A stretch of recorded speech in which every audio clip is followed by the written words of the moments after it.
What's up, y'all? This is what's up, y'all? This is day one of not smoking, period. Um, the reason why I decided to partake in this endeavor is because, man, I've been wanting to stop for a long time, bro. Like, whenever I tell people how long I've been smoking, it's almost like they get taken back. I was talking to my son yesterday and I was telling him, I was just like, yo, Pop, like, I'm about to stop smoking. You think you can do it? And his answer is, no, Dad, I don't think you can do it. Like, you smoke every single day. You know what I'm saying? And then the type of relationship I have with my son is very open and transparent.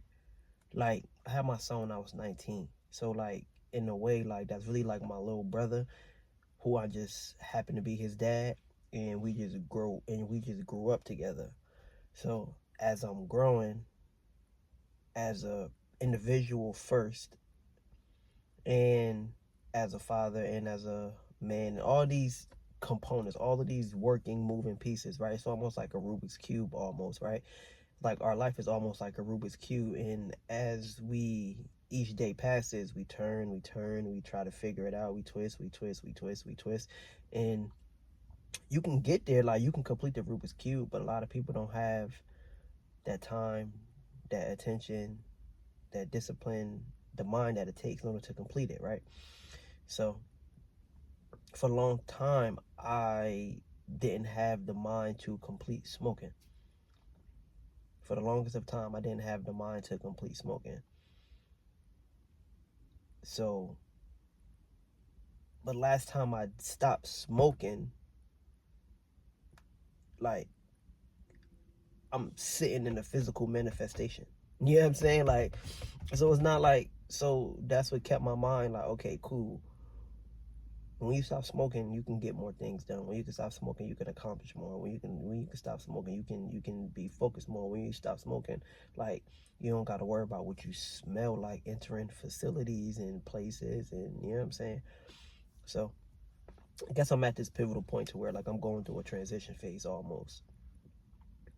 It's almost like an integration, because, like, I say, since I had my son, the last 13 years, it's been like straight healing. Nothing but healing, like, only healing. Mind, really is mental. Like, you see what I'm saying? Like, if you watch any spiritual channels, and anybody who is conscious enough, or who have any form, who've researched consciousness at all, whether you practice it, whether you live it, whether you just read the information,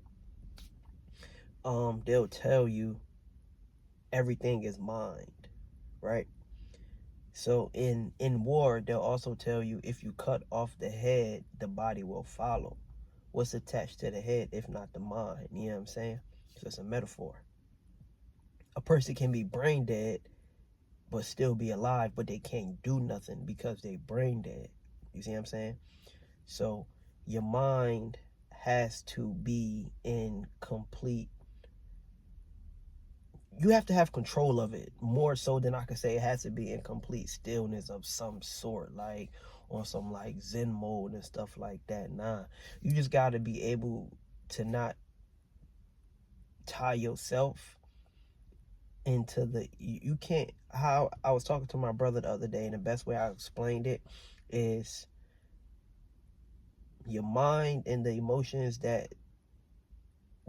that's triggered from the experiences that you have, that pop up in your mind and in your body, are like waves in the ocean, right?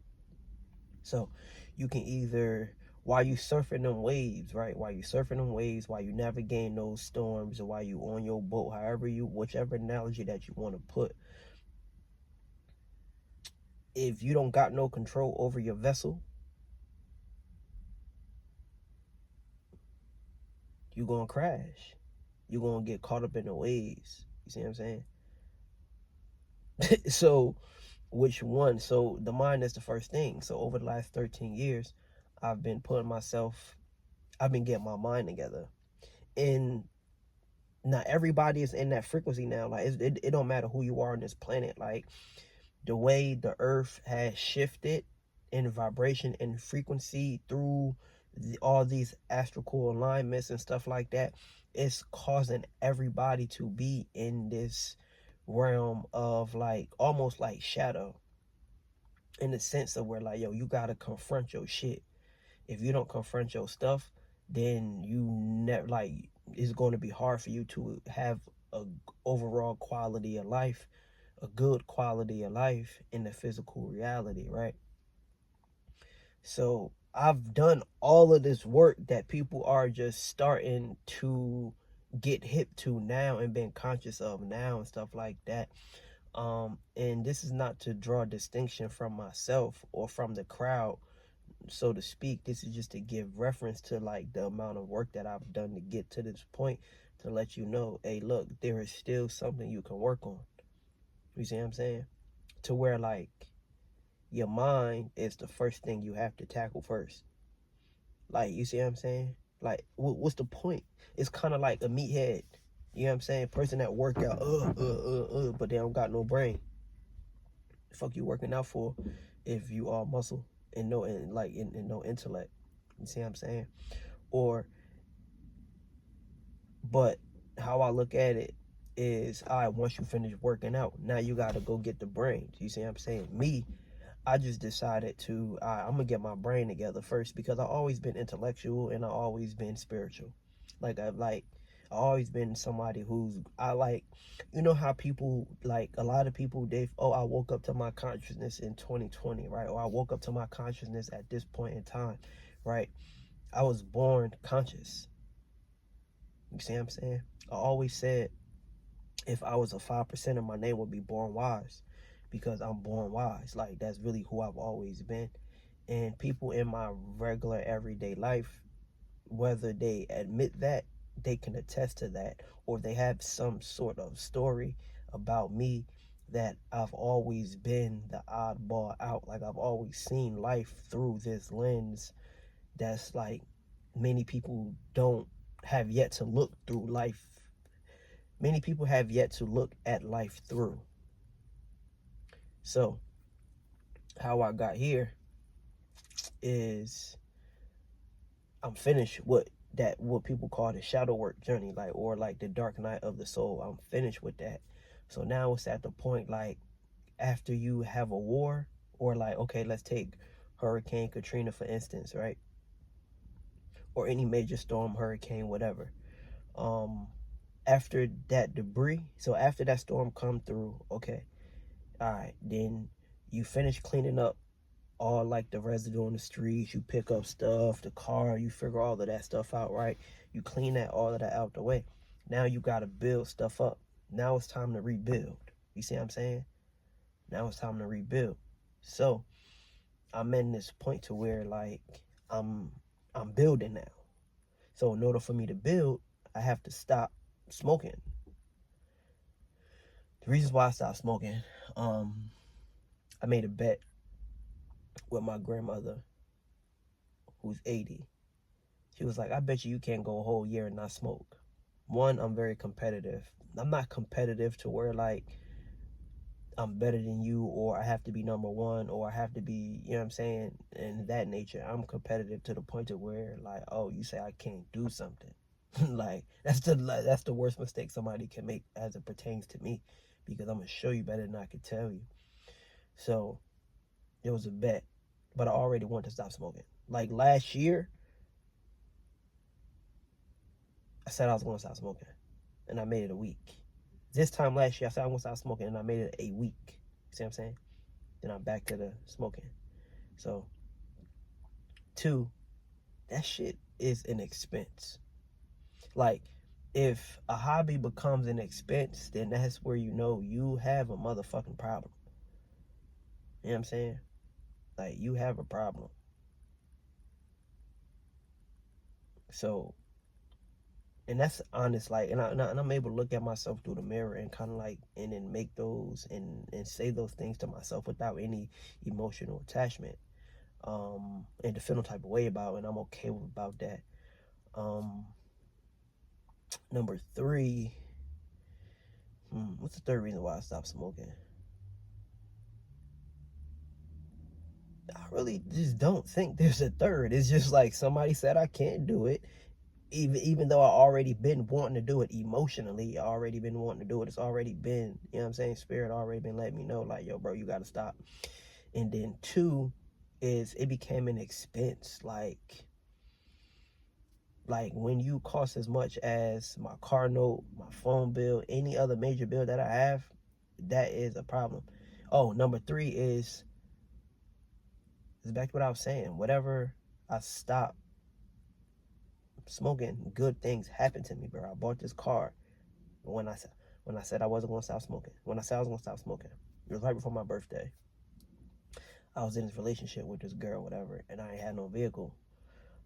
That's part of my story. It's part of my journey and shit like that.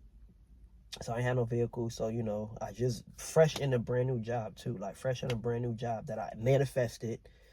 Fresh in a brand new job that I'm currently no longer working at. Brand new job. Shorty was picking me up. We was beefing one day, and she said she's doing me a favor, you know? And then her response to her picking me up, and we supposed to be in this committed relationship, was, you're doing me a favor. So that just triggered something in my brain to be like, all right, bro, like depending on you for anything is out. So how my brain work is, okay, I want something, I'm gonna ask for the steps and I'm gonna follow the steps. So I said, all right, and this was like the end of September. It's the end of September. So I said, okay, starting October 1st, I'm not going to smoke because I'm going to buy me a car. Now, my birthday is on the 15th of October. So I'm not going to buy me a car. Well, I'm not going to smoke. I'm not going to spend my money on weed, and I'm going to buy me a car. I didn't smoke. I met a used car manager randomly in Chipotle one night. And the week later after that, this was like the 1st of October I met bro. Or I say like the 3rd, the 4th, whatever, because I know it was a Friday. And I went to the dealer. I talked to him, we had a conversation. I told him I'm looking for a vehicle. He asked me if I can, what can I can afford? I'm like, yeah. Then I go to the dealership on a Monday, which is the week of my birthday. So I take my son with me. Mind you, I go drive shorty that's telling me like her picking me up, her moving is a favor back and forth. So I take her car to go look at cars type shit. Cause that's the type of arrangement that we had going on. Y'all know how them niggas be, man. The ones that just drive your car while drop you off at work, take your car for the day. Yeah, I've been one of them people before. So, whatever. So I take my son on Monday.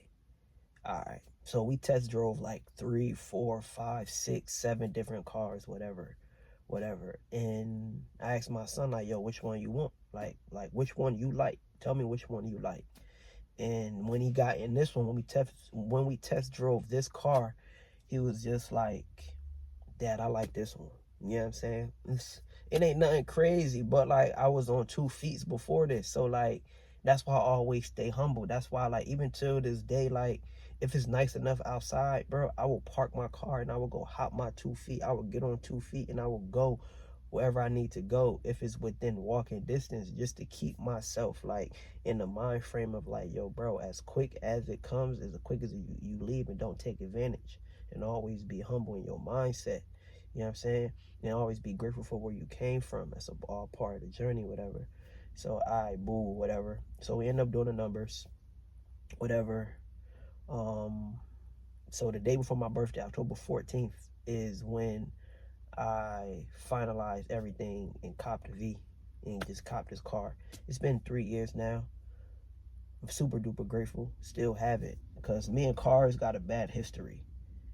Like me and vehicles have a terrible history, but that's like a spiritual thing that I've been really just paying attention to and looking at and kind of and then what's the word I'm looking for? Correcting it. I was going to say rectify, but correcting it, building a better relationship with cars, because I know cars is a reflection of the human body.